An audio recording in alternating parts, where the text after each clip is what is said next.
Hello everyone, welcome back to our channel. तो आज की वीडियो में हम लोग पढ़ने जा रहे हैं chapter number 6 class 10th science. इसका नाम है लाइफ प्रोसेस। तो इस चैप्टर की सारी डेफिनेशंस को हम लोग अच्छे से समझने वाले हैं। सारे टॉपिक्स को अच्छे से समझ लेंगे, उनके एग्जांपल भी देख लेंगे, उनके टाइप्स हैं वो भी अच्छे से समझ लेंगे।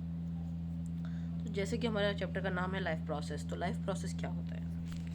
The process that are necessary for an organism to stay alive. हमें जिंदा रहने के लिए जो जो प्रोसेस करने पड़ते हैं उन्हें कहते हैं हम लोग life process. For example nutrition and respiration, ये वो प्रोसेस हैं जो हमें ज़रूरी हैं जिंदा रहने के लिए। अब क्राइटेरिया ऑफ लाइफ देखते हैं, जो लाइफ का क्राइटेरिया है वो क्या है। देखिए, क्राइटेरिया ये कोई इतना बड़ा टॉपिक है नहीं। क्राइटेरिया मतलब सिंपल है कि लाइफ में क्या क्या होना चाहिए, उसके बिना लाइफ चलेगी नहीं। सबसे पहले ग्रोथ और मूवमेंट, ये दो चीज़ें ऐसी हैं जो कि अगर किसी मतलब कोई लिविंग ऑर्गेनिज्म या फिर कोई लिविंग बॉडी है वो ये दोनों चीज़ करेगा ही करेगा। एक तो ग्रोथ होगी और एक मूवमेंट होगा। हम एग्जांपल ले लेते हैं हमारा खुद का, ह्यूमन बींग्स का। हमारी बॉडी में ग्रोथ होती है, हाइट वेट एंड बहुत सारी ग्रोथ होती है, और मूवमेंट जो है वो तो हम लोग करते ही हैं यूजुअली। अब लाइफ प्रोसेस बहुत तरीके के होते हैं, 4-5 हैं जो हम लोग पढ़ने वाले हैं। सबसे पहले हम लोग पढ़ेंगे न्यूट्रिशन।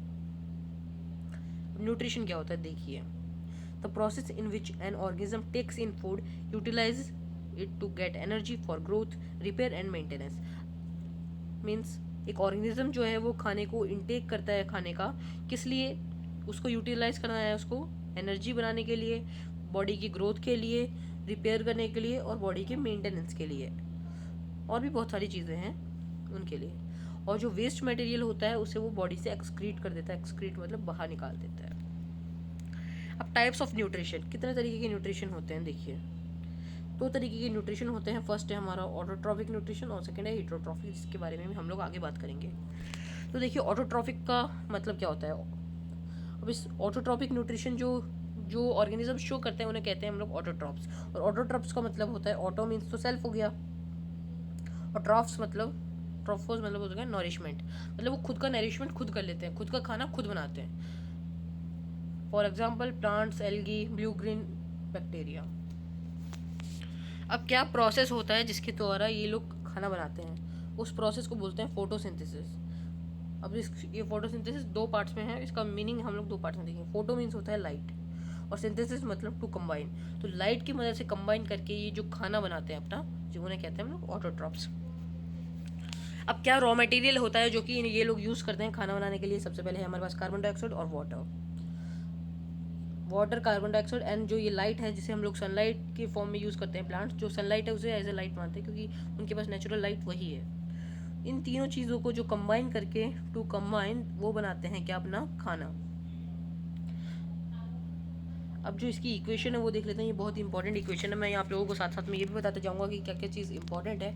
उसे आप लोगों को अच्छे से 2-3 बार लिख लेना है कॉपी में। इन पूरे सबको तो लिखना ही है, लेकिन उस चीज़ को आपको 2-3 बार अच्छे से और लिख लेना है। देखिए 6CO2, अब ये 6 क्यों लगा है ये मैं आप लोगों को बता दूँ। उससे पहले पूरे इक्वेशन एक बार समझ लेते हैं। 6CO2 प्लस 6H2O, वहाँ पे बताया था यहाँ पे कि रॉ मटेरियल क्या है। रॉ मटेरियल है कार्बन डाइऑक्साइड एंड वाटर। ये कार्बन डाइऑक्साइड है CO2 और H2O वाटर है हमारे पास। अब किसके प्रेजेंस में, सनलाइट और क्लोरोफिल की मदद से। क्लोरोफिल क्या है उसके भी जो बारे में हम लोग देखेंगे आगे। सनलाइट और क्लोरोफिल की मदद से उसे कन्वर्ट किया जाता है, उसे रिएक्शन जो होता है उसके बाद आता है हमारे पास C6H12O6 प्लस 6O2। अब देखिए, कार्बन डाइऑक्साइड और वाटर का जब रिएक्शन करवाया सनलाइट और क्लोरोफिल की मदद से, तो हमारे पास ये आया C6H12O6 प्लस 6O2।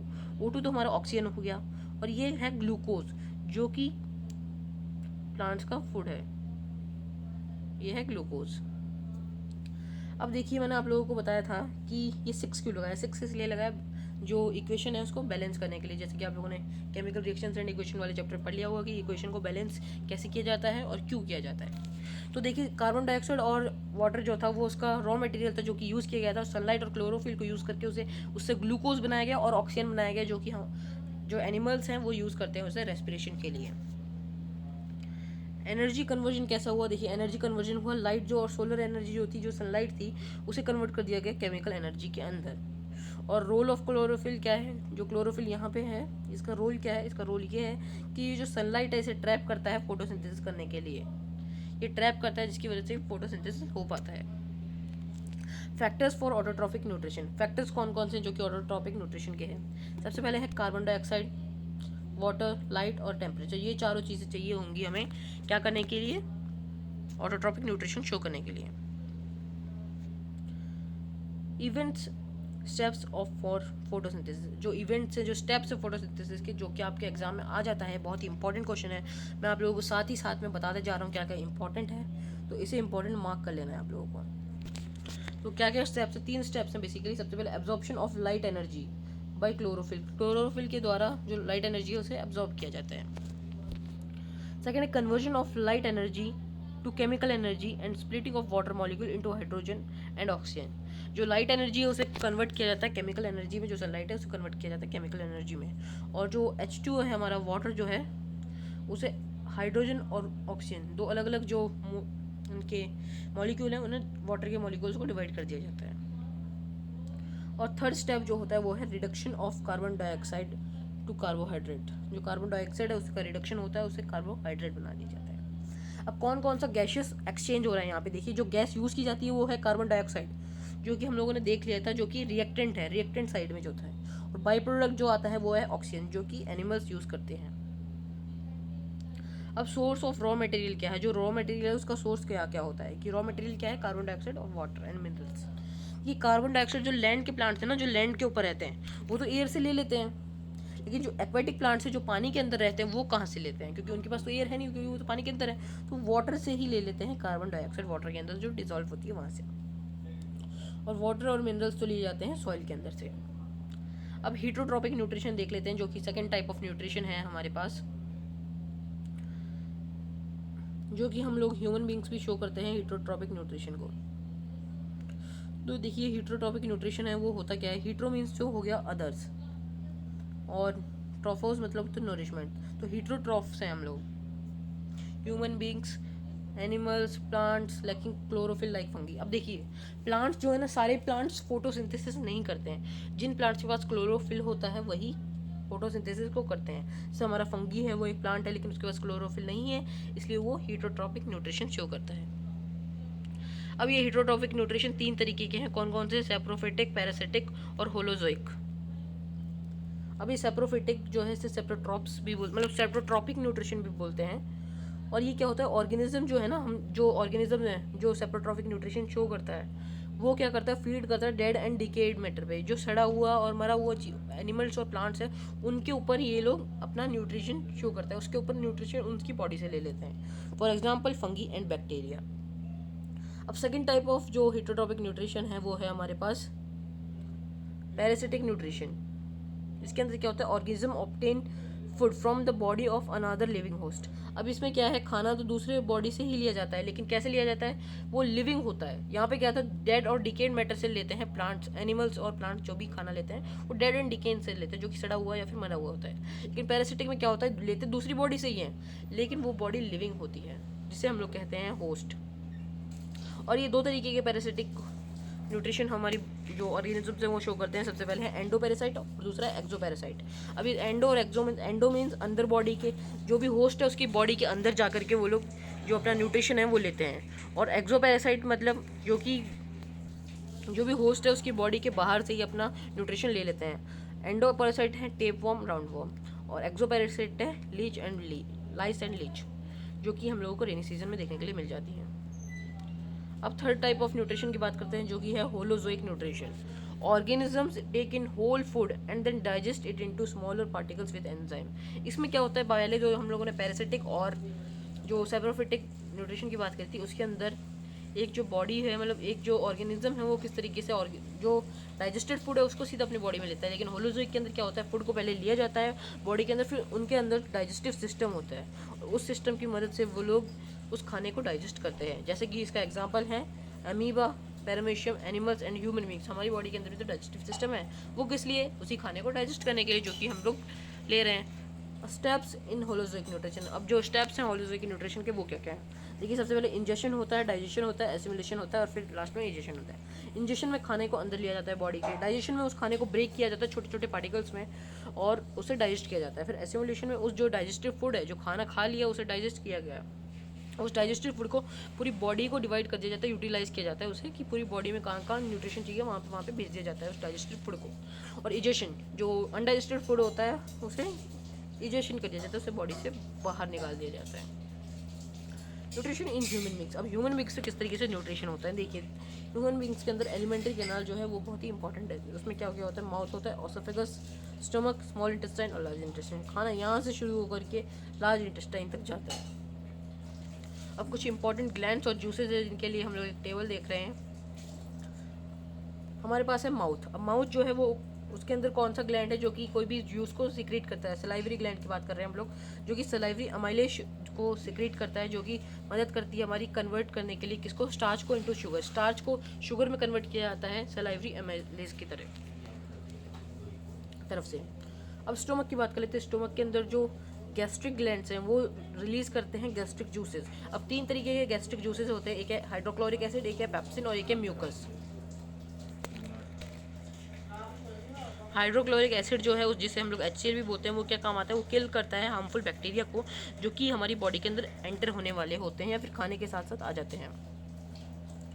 और बात कर लेते हैं दूसरा जो उसका फंक्शन है वो है मेक्स द मीडियम एल्कलाइन। जो मीडियम है उसे एल्कलाइन बनाता है, किसके लिए, पेप्सिन के लिए। अब पेप्सिन क्या काम आता है, पेप्सिन जो है वो हमारा डाइजेस्ट करता है प्रोटीन को, हमारी मदद करता है डाइजेस्ट करने के लिए प्रोटीन को। अब बात कर लेते हैं म्यूकस की। म्यूकस बहुत ही इंपॉर्टेंट है क्योंकि जो HCl है वो एक बहुत ही खतरनाक एसिड है। HCl एक बहुत ही खतरनाक एसिड है जो कि आप लोगों को केमिस्ट्री लैब में देखने के लिए मिल जाएगा आपकी में। अब वो हमारे स्टमक के अंदर तो है बैक्टीरिया को किल करने के लिए, लेकिन उससे हमारी स्टमक की जो इनर लाइनिंग है उस लाइनिंग को भी नुकसान हो सकता है, इसलिए वहाँ पे लगाया जाता है, होता है बॉडी में म्यूकस। और जो म्यूकस होता है वो क्या करता है, हमारी इनर लाइनिंग्स को प्रिवेंट करता है HCl से। जैसे कि हमारी जो स्टमक है उसकी जो इनर लाइनिंग है उसको नुकसान ना हो HCl की मदद से। अगर म्यूकस नहीं होगा तो जो इनर लाइनिंग है वो डैमेज हो सकती है। अब स्मॉल इंटेस्टाइन के अंदर जो जूसेस आते हैं वो आते हैं, सबसे पहले बाइल जूस आता है जो कि लिवर रिलीज करता है। वो क्या करता है, मीडियम को एसिडिक बना देता है, किसके लिए, पेनक्रेटिक एंजाइम्स के एक्शन के लिए, कि पेनक्रेटिक एंजाइम्स के जो हैं वो वहाँ पे काम कर सके अपना। और ये जो बी वाला पार्ट है ये मतलब सिंपली ये शो करता है कि बाइल जूस को बहुत ही इंपॉर्टेंट फीचर ये है और फंक्शन ये है कि वो हेल्प करता है किसमें, फैट के डाइजेशन में। ये बहुत ही इंपॉर्टेंट क्वेश्चन है, मैं आप लोगों को इंपॉर्टेंट क्वेश्चन साथ ही साथ बताते जा रहा हूँ, स्टार मार्क कर लीजिएगा। फैट के डाइजेशन में मदद करता है हमारा बाइल जूस। अब बात कर लेते हैं हम लोग स्मॉल इंटेस्टाइन की बात करें तो सेकंड जो पेनक्रियाज है वो रिलीज करती हैं पेनक्रेटिक जूस, जो कि काम आता है कहाँ पे, स्मॉल इंटेस्टाइन में फूड को डाइजेस्ट करने में मदद करता है। सबसे पहले अमाइलेज, ट्रिप्सिन और लाइपेज, ये 3 हैं। जो अमाइलेज है वो क्या काम आता है, कन्वर्ट करता है कार्बोहाइड्रेट को ग्लूकोज में, ट्रिप्सिन कन्वर्ट करता है प्रोटीन को अमीनो एसिड में, और लाइपेज कन्वर्ट करता है फैट्स को फैटी एसिड और ग्लिसरॉल में। ये तीनों ही बहुत ही इंपॉर्टेंट है, इन्हें भी अच्छे से कर लीजिएगा याद। मैंने आपको बहुत सारी चीज़ें बता दी जो कि बहुत ही इंपॉर्टेंट है। अब बात कर लेते हैं रेस्पिरेशन की। 2 तरीके के रेस्पिरेशन होते हैं, यहाँ पे आर यहाँ पे मिसिंग है तो आर आप लोग लगा लीजिएगा, इसलिए यहाँ पे मिसिंग हो गई है। तो सबसे पहले हम लोग बात कर लेते हैं एरोबिक रेस्पिरेशन की। ये टेक्स पार्ट करता है प्रेजेंस, मतलब ये प्लेस वहाँ पे होता है, वहाँ पे होता है ये जहाँ पे प्रेजेंस होती है ऑक्सीजन। ऑक्सीजन जहाँ प्रेजेंट होगी वहीं हमारा एरोबिक रेस्पिरेशन होगा। और इसका एंड प्रोडक्ट है कार्बन डाइऑक्साइड और वाटर। जब ये पूरा कंप्लीट हो जाता है तो एंड प्रोडक्ट हम लोगों को मिलता है कार्बन डाइऑक्साइड एंड वाटर। और इसमें ज़्यादा एनर्जी रिलीज होती है एनारोबिक रेस्पिरेशन के मुताबिक। Take place in cytoplasm and mitochondria. ये कहाँ पे बनता है, ये मतलब ये जो रेस्पिरेशन है ये इस तरीके की वो टेक प्लेस लेती है कहाँ पे, साइटोप्लाज्म और माइटोकॉन्ड्रिया में। और complete oxidation of glucose takes place. यहाँ पे क्या होता है, जो ऑक्सीडेशन है वो ग्लूकोज का कम्प्लीटली हो जाता है। It occurs in most organism. जो मैक्सिमम ऑर्गेनिजम्स हैं उनके अंदर ये ऑकर करता है एरोबिक रेस्पिरेशन। फिर जो इसका इक्वेशन है वो देख लेते हैं हम लोग। ग्लूकोज से कन्वर्ट होता है पायरुवेट में और वहाँ से होता आता है CO2 + H2O और एनर्जी। इसका यहाँ पे जैसे हम लोगों ने देखा था कि जो इसका लास्ट में प्रोडक्ट्स बच्चे हैं, एंड प्रोडक्ट्स वो CO2 और H2 है, और एनर्जी तो हमारी बॉडी रख ही लेती है। अब बात कर लेते हैं हम लोग एनारोबिक रेस्पिरेशन की। तो इसमें क्या होता है कि ये ऑक्सीजन के एब्सेंस में प्रेजेंट होती है और वहाँ पे टेक प्लेस लेती है। कब, जब ऑक्सीजन नहीं होगी किसी की बॉडी के अंदर तब ये एनारोबिक रेस्पिरेशन होता है। अभी सारे ही ऑर्गेनिजम्स में नहीं होता, कुछ ही ऑर्गेनिजम्स जिनके अंदर ये होता है। और इसके एंड प्रोडक्ट्स हैं क्या क्या, carbon dioxide and ethanol. Ethanol एक तरीके का प्रोडक्ट है। लेस एनर्जी इज रिलीज, उसके मुताबिक लेस एनर्जी इसमें रिलीज होती है। Takes place in only in cytoplasm. Cytoplasm के अंदर ही ये ओनली टेक प्लेस करता है। जैसे कि हम लोगों ने एरोबिक की बात की थी, वो कहाँ पर होता है, वो साइटोप्लाज्म के साथ साथ माइटोकॉन्ड्रिया के अंदर भी टेक प्लेस करता है। ये लेकिन ओनली साइटोप्लाज्म है। मैं इसे इरेज कर देता हूँ, नहीं तो आप लोग कंफ्यूज हो जाओगे नोट्स के टाइम पे। Incomplete oxidation of glucose takes place. जो ऑक्सीडेशन होता है ग्लूकोज का वो कम्प्लीटली नहीं होता, वो इनकम्प्लीटली होता है। तो दोनों के डिफरेंस भी है, यहाँ पे डिफरेंस का क्वेश्चन आ जाता है, इसलिए ये बात बहुत ही इंपॉर्टेंट है। अब यहाँ पे बताया गया ये कहाँ पे होता है। It occurs in certain bacteria yeast and certain tissues of higher organism. देखिए ये सर्टेन जो कुछ बैक्टीरिया और कुछ ईस्ट है उनके अंदर होता है, और कुछ कुछ अलग तरीके के टिश्यूज़ में होता है जो कि हायर ऑर्गेनिज्म के अंदर होते हैं। जैसे कि ह्यूमन्स है, अगर ह्यूमन्स एक भी बहुत ही ज़्यादा हाई एक्सरसाइज कर लेंगे, बहुत ही हैवी एक्सरसाइजेस कर लेंगे, तो उनकी जो बॉडी है उसका जो मसल है वो वहाँ पे रेस्पिरेशन के लिए ऑक्सीजन प्रेजेंट नहीं रहती है और मोर डिमांड करती है। जैसे देखिए एक ह्यूमन है, वो बहुत ही खतरनाक वाली मतलब हैवी एक्सरसाइज कर ली उसने बहुत देर तक, तो उसकी जो बॉडी है ना, उसका एक टिश्यू मान लेते हैं हम लोग, मसल टिश्यू, मसल सेल जो है वो रेस्पायर करने के लिए ऑक्सीजन बहुत ज़्यादा डिमांड करता है। तो वहाँ पे ऑक्सीजन इतनी अवेलेबल होती नहीं है, इसलिए क्या करना पड़ता है वहाँ पे एनाएरोबिक रेस्पिरेशन करना पड़ता है कुछ देर के लिए। और इसका इक्वेशन जो है वो हम लोगों ने एग्जाम्पल 2 देखे, एक ईस्ट का देखा और एक मसल सेल देखा जो कि ह्यूमन का एग्जाम्पल था। अब देखिए इसमें क्या होता है, ग्लूकोज से पायरुवेट में जाता है, फिर वहाँ से इथेनॉल बनता है और H2O प्लस एनर्जी। इथेनॉल और H2 तो इसका बाई प्रोडक्ट है और एनर्जी उनका जो बॉडी है वो ले लेती है। अब मसल सेल्स की बात करें तो उसमें ग्लूकोज जो है वहाँ से पायरुवेट हो जाता है, उसका लैक्टिक एसिड और एनर्जी बन के आती है, एनर्जी जो है हमारी बॉडी ले लेती है और ये लैक्टिक एसिड रह जाता है वहाँ पे। अभी बहुत ही इंपॉर्टेंट है, मैं यहाँ पे भी स्टार मार्क लगा देता हूँ क्योंकि ये भी इंपॉर्टेंट है। इसमें बहुत सारे मतलब 3 या 5 नंबर का तो ये एग्जाम में आ ही जाता है। फिर some common features of respiratory organs. जो रेस्पिरेटरी ऑर्गन्स है उनके कुछ फीचर्स देख लेते हैं हम लोग। लार्ज सरफेस एरिया, वहाँ पे लार्ज सरफेस एरिया बहुत कॉमनली देखा जाता है जो भी रेस्पिरेटरी ऑर्गन्स होते हैं उनके अंदर, क्योंकि जितना ज़्यादा एरिया होगा उतनी ज़्यादा डिफ्यूजन होगी रेस्पिरेटरी गैसेस की। थिन परमिएबल मेम्ब्रेन, जो परमिएबल मेम्ब्रेन जो होती है वो थिन होती है। अगर वो देखिए थिक होगी तो डिफ्यूजन के लिए कम अलाउ करेगी, और अगर वो थिन है तो इजीली डिफ्यूजन उसके अंदर हो जाएगा गैसेस का। थर्ड पॉइंट है इसमें एक्सटेंसिव ब्लड सप्लाई। अब देखिए जो हम लोगों को गैसेस को ट्रांसपोर्ट करना है, तो हमारे जो रेस्पिरेटरी सिस्टम है उसके एक्सटेंसिव ब्लड सप्लाई, मतलब ब्लड सप्लाई एकदम फास्टली होता रहना चाहिए। वहाँ पे ऐसे नहीं कि ब्लड धीरे धीरे जा रहा है, वहाँ पे जल्दी जल्दी फ्लो करना चाहिए, क्योंकि ऑक्सीजन आ रही है, कार्बन डाइऑक्साइड जा रही है, तो हमें ब्लड की बहुत ज़रूरत होती है उस टाइम पे, तो इसलिए वहाँ पे एक्सटेंसिव ब्लड सप्लाई होता है। और गैशियस एक्सचेंज की बात करेंगे हम लोग प्लांट्स में और एनिमल्स में अगले वाले पार्ट के अंदर। ये पार्ट 1 था वीडियो का। Thank you for watching. इस वीडियो को लाइक कीजिए, चैनल को सब्सक्राइब कीजिए और चैनल को शेयर कीजिए अपने सभी दोस्तों के साथ और फ्रेंड्स के साथ, फैमिली के साथ। Thank you very much.